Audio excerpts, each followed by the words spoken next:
Nagsimula ang palabas sa isang sikat na musician sa South Korea na nagngangalang Minho. Siya ay isang napakahusay lalo na sa pagsusulat ng mga kanta.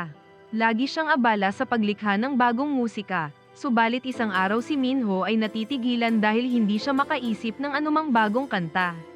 Napansin din ng kanyang manager na si Kung Hyun ang bakanteng music book ni Minho at napagtanto na may problema. Iminungkahi ni Kung Hyun na kailangan ni Minho na umibig para mayroon siyang inspirasyon, ngunit hindi ito pinansin ni Minho at nagpas siyang lumabas para mamasyal. Para maiwasang makilala ng mga tao, nagsuot siya ng sunglass at hoodie at pumunta sa park na malapit sa kanyang bahay. Sa sandaling iyon, isinama niya ang kanyang mahal na aso na si Brown para may kasama. Samantala, ang isang turistang Chinese na nagngangalang Lingling ay naghahanda ng umalis mula sa South Korea. Nakapag-checkout na siya mula sa kanyang hotel, ngunit dahil malayo pa naman ang oras ng kanyang flight, nagpa siya ang dalaga na galugarin at kumuha ng larawan ng mga magagandang lokasyon sa South Korea. Nais ni Lingling na kumuha ng kanyang mismong larawan ngunit siya ay nabigo dahil walang sino mang naroon para siya ay tulungan. Hindi nagtagal, si Minho ay naglalakad sa park kung saan naroon si Lingling. Naisip ng dalaga na humingi ng tulong mula kay Minho. Sa lugar ni Minho, ang kanyang stylist na si Bomi ay dumating na may dalang pagkain at tinanong si Kung Hyun kung nasaan si Minho. Kalmadong tugon ni Kung Hyun na si Minho ay lumabas, at si Bomi ay nagpanik.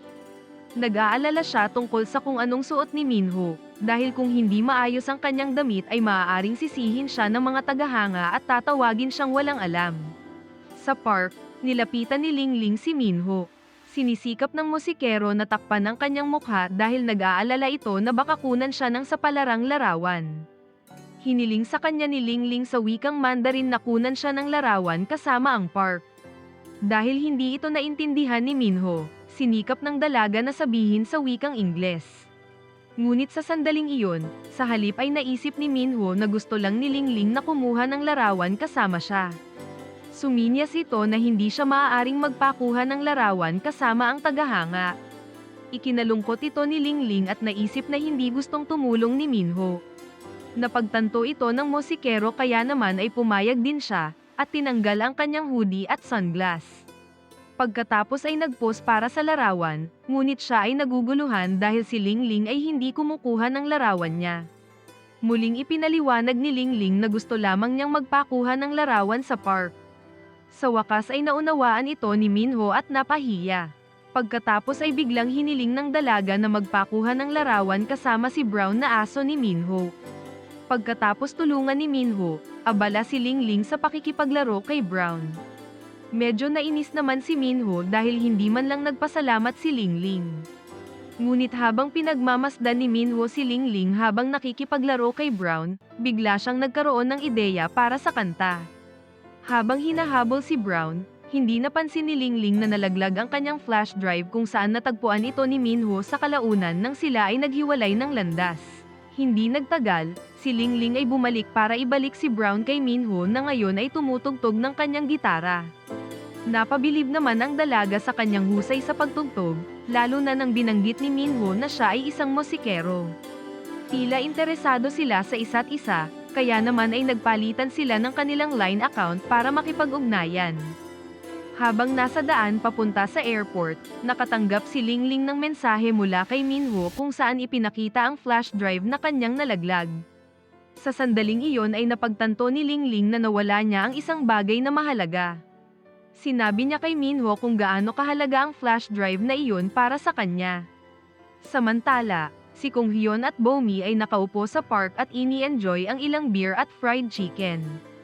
Si Bomi ay nagulat dahil si Minho ay gagawa ng paraan para ibalik ang flash drive sa isang babae sa airport kahit na pwede naman niyang ipagawa sa iba. Naisip ni Kung Hyun na maaaring si Minho ay na love at first sight sa babae. Si Bomi na hindi naniniwala sa love at first sight ay hindi nakumbinsi sa sinabi ni Kung Hyun. Sa airport, si Minho ay nagmamadali hanggang sa natagpuan niya si Lingling. Nagulat ang dalaga na si Minho ay naroon para ibalik ang kanyang flash drive. Pagkatapos magpaalam kay Lingling, tumambay muna si Minho sa harap ng airport at nakikipag-usap kay Brown tungkol sa dalaga. Nakatanggap siya ng mensahe kay Lingling mula sa line kung saan ay nagpapasalamat ito sa kanya. Pagkatapos ay ipinakita ni Minho ang thank you sticker kay Brown, iniisip niya kung dapat ba siyang sumagot. Naisip niya na maaaring si Lingling ay isang tagahanga at nagpas siyang mag-reply gamit ang sticker. Si Brown ay tumahol ng malakas kaya naman ay nagulat si Minho at di sinasadyang naipadala ang love sticker kay Lingling. Nagpanik si Minho at sinubukan niyang i-delete ngunit huli na. Nakita na ito ni Lingling at nagulat sa kanyang reply. Sinisikap ni Minho na pagtakpan ang kanyang kahihiyan kaya naman ay agad na ipinaliwanag na si Brown ang nagpadala ng sticker. Si Lingling ay hindi na nag-reply ngunit lihim na natuwa sa kanyang mensahe. Pagkaraan ng ilang araw, abala si Minho sa kanyang lugar ng trabaho. Siya ay nagtatrabaho para sa isang bagong kanta kasama si Brown sa kanyang tabi. Biglang nakatanggap siya ng mensahe mula kay Lingling na ngayon ay nasa China. Sila ay masayang nakikipag-chat sa isa't isa, kahit nasa pamamagitan lamang ng mensahe. Ipinadala rin ni Minho ang himig ng kanyang bagong kanta, at sinisikap na magsalita sa wikang Mandarin. Sa sandaling iyon, pinapakinggan ito ni Lingling at kinikilig habang naririnig ang boses ni Minho. Pagkatapos ay nagpadala ng praise sticker kay Minho. Nang malaman na ang babaeng nagugustuhan niya ay nag-enjoy sa kanyang ginawa, si Minho ay kinilig. Nagpatuloy silang mag-chat habang nakalimot sa oras. Sunod na umaga, si Minho ay nagising at agad na sinuri ang kanyang telepono. Umaasang nakatanggap ng mensahe mula kay Lingling. Siya ay nalungkot nang walang anumang nakitang mensahe mula sa kanya. Biglang may kumatok sa pinto at si Kong Hyun ay pumasok na may dalang almusal para kay Minho. Nang nakita si Minho na tulog sa sofa, naisip ni Kong Hyun na doon na siya nakatulog mula pa kagabi. Pagkatapos ay sinuri ni Kong Hyun ang computer para pakinggan ang bagong musika na nilikha ni Minho. Pagkatapos marinig ito, pinuri ni Kong Hyun ang kanta. Naisip na ito ang susunod na big hit ni Minho sa paparating na pagkikita kasama ang mga tagahanga. Ngunit umiling si Minho at sinasabi na wala siyang plano na i-release ang kanta. Nagulat si Kong Hyun dahil sigurado siya na magugustuhan ng mga tao ang kanta. Kasama ang mapaglarong ngiti, ipinahayag ni Minho na magiging abala siya sa pakikipag-date. Habang sila ay nag-uusap, nakatanggap si Minho ng mensahe mula kay Lingling, sinasabing umuulan. Agad namang sinabihan ni Minho si Kong Hyun na lumabas sa silid, nagkunwari na kailangan niyang magtrabaho. Ngunit ang totoo, gusto lamang niya na mag-reply kay Lingling na walang sino man sa paligid. Agad namang umalis si Kong Hyun nang hindi na nagtatanong dahil kilalang kilala na nito si Minho. Nang wala na doon si Kong Hyun, nag-reply si Minho kay Lingling at sinasabing gusto niya ang ulan. Pagkatapos ay ni-record ni Lingling ang pagpatak ng ulan mula sa bintana ng kanyang silid, at pagkatapos ay ipinadala ang video kay Minho. Nakangiti naman ang binata habang pinapanood ito at inspirado para sa kanyang kanta. Agad na inilipat ni Minho ang video sa kanyang laptop, at nagsimula siyang tumugtog ng piano kasama ang patak ng ulan na nagsilbing background ng himig. Naaalala niya ang unang sandali ng pagkikita nila ni Lingling. Nang natanggap ni Lingling ang himig na nilikha ni Minho, kinikilig siya at ipinakita sa kanyang manika na tinawag niyang Connie. Habang yakap-yakap ang manika, tahimik niyang sinabi na gusto niya si Minho. Sa sandaling iyon, patuloy silang nakikipag-chat sa isa't isa sa buong araw, at ganon din sa gabi. Nang si Lingling ay hihiga na sa kanyang kama, nagtanong si Minho kung gising pa ba siya. Nag-reply naman ang dalaga na siya ay nakikinig sa kanyang kanta, at ikinagagalak naman ito ng binata. Pagkatapos ay sinubukan niyang mag-video call ngunit si Lingling ay nagpanik at agad na humarap sa salamin. Siya ay nag-aalala na baka hindi maayos ang kanyang hitsura sa harap ni Minho. Nang dahil dito, di sinasadyang nakaligtaan ang video call at ikinabigo naman ito ng binata. Nagtataka siya kung bakit hindi ito sinagot ni Lingling. Habang si Lingling ay patuloy na natataranta, nagbigay siya ng mensahe na sinasabing siya ay inaantok at hiniling kung pwede bang bukas na sila mag-video call. Sumang-ayon naman ang binata, at si Lingling ay nakahinga ng maluwag, nakangiti habang iniisip ang binata. Pagkatapos ay humiga siya sa kanyang unan, at sa kanyang imahinasyon ay nakasandal siya sa balikat ni Minho. Sunod na umaga, kakatapos lang ni Minho na maligo at agad na humarap sa salamin. Naghahanda siya para sa video call nila ni Lingling. Sa parehong sandali, si Lingling ay nag-aayos din ng kanyang sarili para magmukhang maganda sa harap ng lalaki na kanyang pinapangarap. Kahit na kinakabahan ang dalaga sa una, nagkaroon ito ng lakas ng loob na siya mismo ang unang tatawag kay Minho. Sa parehong sandali, dumating si Bomi sa bahay ni Minho dala ang suit na hiningi ng binata. Siya ay nagulat dahil sa pagkakaalam niya ay wala namang event si Minho sa araw na iyon. Kaya siya ay nagtataka kung bakit kailangan ni Minho ng suit. Hindi nagtagal, narinig ni Bomi na nagri-ring ang telepono ni Minho. Agad niyang tinawag si Minho na naroon pa rin malapit sa bathroom para sabihin na si Lingling ay tumatawag. Ngunit si Minho ay abala habang pinapatuyo ang kanyang buhok gamit ang hair dryer at walang anumang narinig. Dahil hindi lumabas si Minho ay nagpasya si Bomi na magbiro at sinagot ang tawag mula kay Lingling. Nagulat ang dalaga na makita si Bomi, isang babaeng hindi niya kilala na bigla na lang sumagot sa tawag.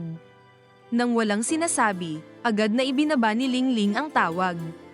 Naguguluhan si Bomi kung bakit agad na pinutol ni Lingling ang tawag. Naisip na baka ito ay dahil sa hindi pagkakaintindihan sa lengguwahe. Ngunit ang totoo, si Lingling ay nasaktan dahil naisip niyang si Bomi ay girlfriend ni Minho. Ilang sandali pa, si Minho ay handa nang makipag-video call kay Lingling. Nakangiti siya sa kanyang telepono at nagpas siyang tumawag. Ang kanyang unang tawag ay walang sagot, kaya naman ay sinubukan pa niyang tumawag ng ilang beses, ngunit hindi pa rin sinasagot.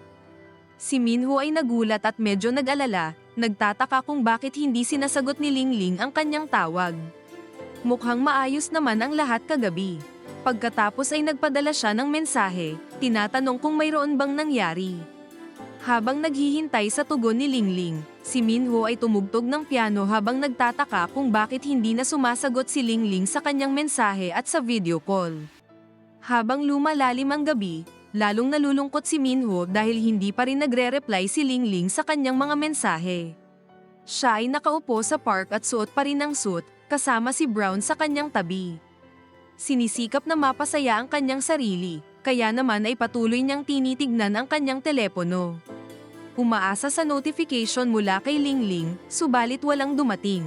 Dahil sa kalungkutan ay hindi niya napapansin si Brown na sinusubukang makipaglaro sa kanya. Patuloy na iniisip ni Minho si Lingling ng sobra kaya nawalan siya ng interes sa anumang bagay, kahit ang pagsusulat ng kanta na madalas niyang ginagawa. Nakaupo lang siya habang nangangarap ng gising kaya naman ay nagsimulang mag-alala sina Kung Hyun at Bomi tungkol sa kanya. Batid ni Kung Hyun na si Minho ay na-heartbroken dahil hindi niya makontak si Lingling. Nagsimula silang magtaka kung ano ba talaga ang nangyayari kay Lingling. Samantala, si Bomi ay nagi-guilty at nagsimulang umiyak sa harap ni Kung Hyun. Nagulat si Kung Hyun at nagtanong kung bakit ito umiiyak. Sa wakas ay inamin ni Bomi na siya ang dahilan ng hindi pagkakaunawaan ni Minho at Lingling. Si Kung Hyun ay mas lalong naging mausisa at hiniling kay Bomi na tumigil na sa pag-iyak at ipaliwanag kung ano ang nangyari. Hindi nagtagal, ipinagtapat ni Bomi na sinagot niya ang video call kahapon mula kay Lingling ngunit wala siyang anumang sinabi kay Lingling. Gayunpaman, hindi lubos pinaniwalaan ni Kung Hyun si Bomi at naisip na mayroon siyang bagay na itinatago. Pinilit niya na sabihin nito ang buong katotohanan.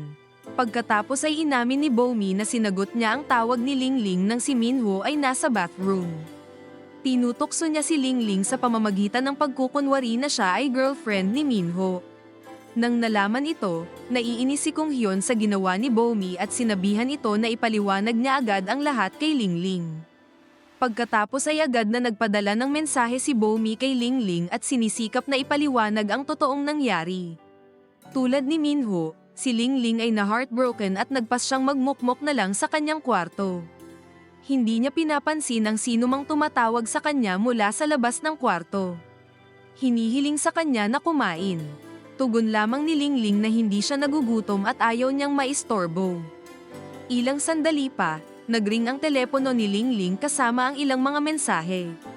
Patuloy siyang nalulungkot at nababalisa kaya naman ay hindi niya pinapansin ang mga mensahe at mga tawag. Si Bomi na nagsisikap na humingi ng tawad ay lalong nagiging desperada at patuloy na nagpapadala ng mensahe kay Lingling.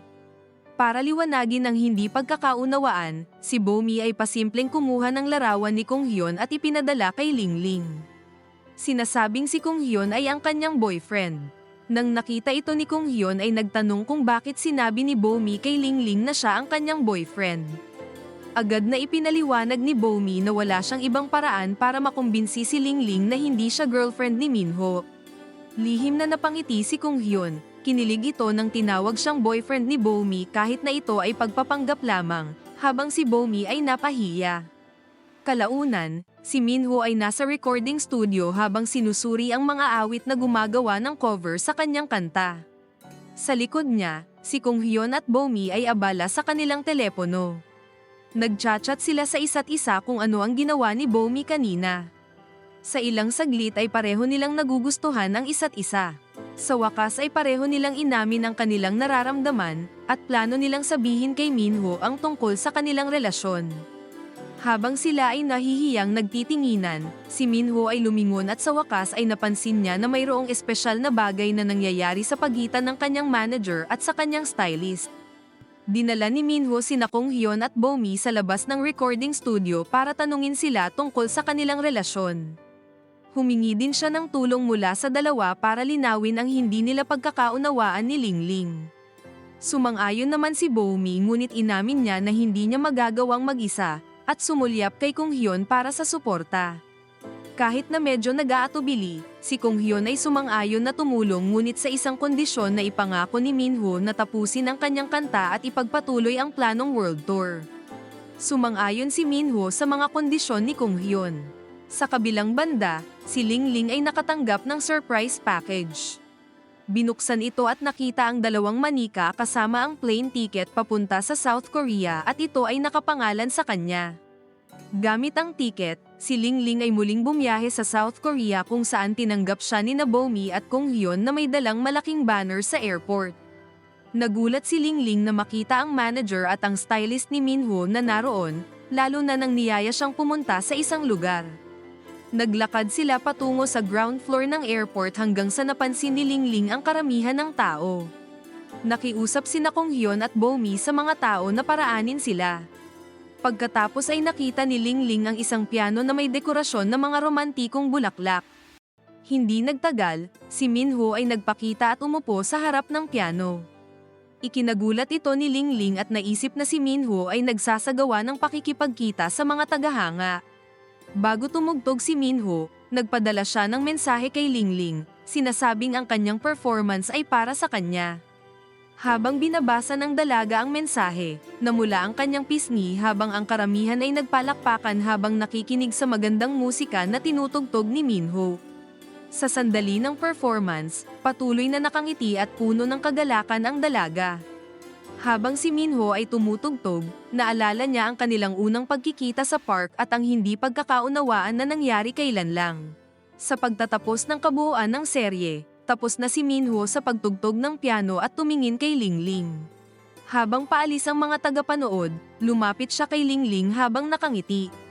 Sa paraan ng pagtingin nila sa isa't isa, malinaw na ipinapakita ni Minho at Lingling ang kanilang pagmamahal sa isa't isa. Sa muling pagkikitang ito, sa wakas ay naging malinaw ang lahat tungkol sa kanilang hindi pagkakaunawaan. Ano ang masasabi mo sa seryeng ito? Mag-comment lang po sa ibaba, at kung nagustuhan mo ang video, mag-like at mag-subscribe para ma-notify kayo sa susunod nating upload. Maraming salamat!